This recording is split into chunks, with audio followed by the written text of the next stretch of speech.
இன்னைக்கு எப்படியாவது இந்த ரூம் வந்து க்ளீன் பண்ணி செட் பண்ணணும்னு சொல்லிட்டு காலையிலேயே பிரேக்ஃபாஸ்ட்லாம் சாப்பிட்டு ஒரு 10:30 மணி போல் வந்து க்ளீன் பண்ணுற வேலை வந்து ஸ்டார்ட் பண்ணிட்டேன். முதல்ல இந்த கார்னரில் இருக்கிற திங்ஸ்லாம் வந்து எடுத்து வெளியே வச்சுட்டு இருந்தேன். இது டீக்ளட்டர் பண்ணது போக இவ்வளோ திங்ஸ் வந்து மீந்து இருந்தது. ஸோ இதெல்லாம் என்ன செய்ய போகிறோம் அப்படின்னு சொல்லிட்டு எங்கே வைக்க போகிறோன்னு யோசிச்சுட்டே வந்து எடுத்து வச்சுட்டு இருந்தேன்.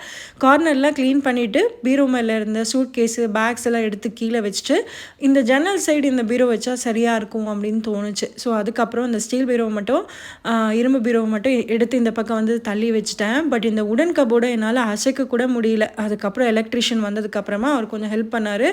அதுக்கப்புறம் இந்த கார்னரில் உடன் கபோர்டை வந்து வச்சாச்சு. பழைய டிவி வந்து ஃபிட் பண்ணாமல் அப்படியே இருந்தது. ஸோ அதை வந்து இந்த பெட்ரூமில் போட்டு ஃபிட் பண்ணி விட்டாச்சு.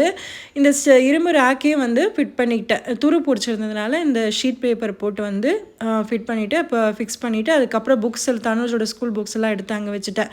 இதெல்லாம் செஞ்சு முடிக்கிறதுக்கே மதியானம் ஆயிடுச்சு. ஸோ லஞ்சுக்கு வந்து சாம்பார் இருந்ததுனால சாம்பார் சாப்பிட தோணலை. ஸோ காரமாக ஏதாவது சாப்பிட்டா நல்லாயிருக்கும்னு தோணுச்சு. இப்போ ஸோ கீரை கொஞ்சம் க்ளீன் பண்ணி வச்சது இருந்தது. ஸோ கீரை தொக்கு செய்யலாம் அப்படின்னு சொல்லிட்டு தக்காளி, வெங்காயம், பூண்டு, புளி இந்த ரெசிபி வந்து ஒரு இன்ஸ்டாகிராம் பேஜில் தான் பார்த்துருந்தேன். ஸோ இது எல்லாத்தையும் அரைச்சிட்டு எண்ணெயில் கடுகு, சீரகம், உளுந்து அதுக்கப்புறமா மசாலாலாம் சேர்த்துட்டு இந்த அரைச்ச விழுதியும் சேர்த்து லோ ஃப்ளேமில் 10 மினிட்ஸில் நல்லா வதக்குனதுக்கப்புறமா பொடியாக அரிஞ்சு வச்சுருந்த கீரையும் சேர்த்து லோ ஃப்ளேமில் 10 மினிட்ஸில் வேக வச்சு எடுத்திங்கன்னா ரொம்ப டேஸ்டியான கீரை தொக்கு வந்து ரெடி ஆகிடுச்சு.